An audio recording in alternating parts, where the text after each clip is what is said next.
నోటి మీద వెనక ఉండే భాషల్లాగే. సో హిందీ జాతీయ భాష కాదు, కాకపోతే దాన్ని రోజుకొక హిందీ పదం రుద్దేసి ఆ ఆధిపత్యంని కొనసాగించే జరుగుతుంది. మొదటి నుంచి కూడా నార్త్కి సౌత్కి ఆ విభేదాలు ఉన్నాయి, ఇప్పటికీ ఉన్నాయి కూడా. అంటే హిందీ మనం వాళ్ళ ఇక్కడికి వచ్చి హిందీ మాట్లాడితే మనం వచ్చి రాని భాషలో వాళ్ళని కన్వే చేయడానికి ఇబ్బంది పడిపోతూ ఉంటాం.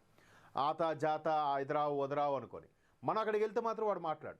ఎందుకలా అంటే ఇది భాషా ఉద్వేగాలు రెచ్చగొట్టే ప్రయత్నం కాదు. కానీ సో అందరూ అన్ని భాషలకి ఇది అవ్వాలి. ఇప్పుడు చాలామంది ఇంటర్వ్యూలకు వెళ్ళేటప్పుడు కూడా ఇక్కడ చాలా సందర్భాల్లో గమనించాల్సిన విషయం చూస్తే మనం వాళ్ళు ఇంగ్లీష్ మాట్లాడేటప్పుడు మధ్యలో టీకే చల్తా అని అలాంటి పదాలు వాడచ్చు.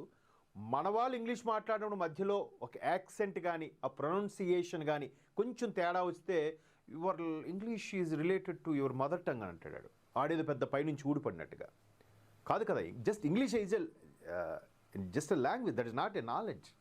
అది చాలామందికి తెలియదు. మొన్న రీసెంట్గా ఒక ఫారెన్ రిటర్న్ ఒక సీనియర్ ఎంటర్ప్రీనరు తను ఇంటర్వ్యూలో ఒక మాట చెప్పారు. ఈ ఇంగ్లీష్ వస్తేనే వాడు తోపు, ఇంగ్లీష్ బాగా మాట్లాడితేనే వాడు బాగా పని చేయగలడు అనే భావన తీసుకొచ్చింది మన భారతీయులే. వీళ్ళే అలా విధంగా రుద్దారు. మన నుంచి మొదట 80s, 90s ఎవరైతే విదేశాలకు వెళ్ళారో వాళ్ళు ఈ విధమైన ధోరణిలో అలవాటైపోయి రుద్దేశారు.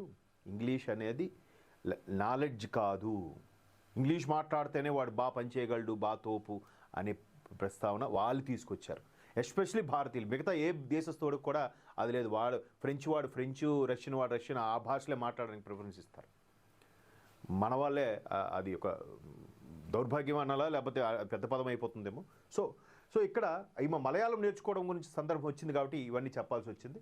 ఈవెన్ మోదీ గారు కూడా చాలా సందర్భాల్లో మనకు వచ్చినప్పుడు తెలుగు రాష్ట్రాల్లో ప్రసంగించినప్పుడు కూడా అందరికీ నమస్కారం అని చెప్తూ ఒకనొక సందర్భంలో పివి నరసింహరావు గారు ప్రస్తావన తీసుకొచ్చారు, ఇంకో సందర్భంలో ఎన్టీఆర్ గారు ప్రస్తావన తీసుకొచ్చారు. అటువంటి గొప్ప నాయకులను స్మరించుకోవాలని కూడా తెలుగులో మాట్లాడిన సందర్భాలు చాలా ఉన్నాయి.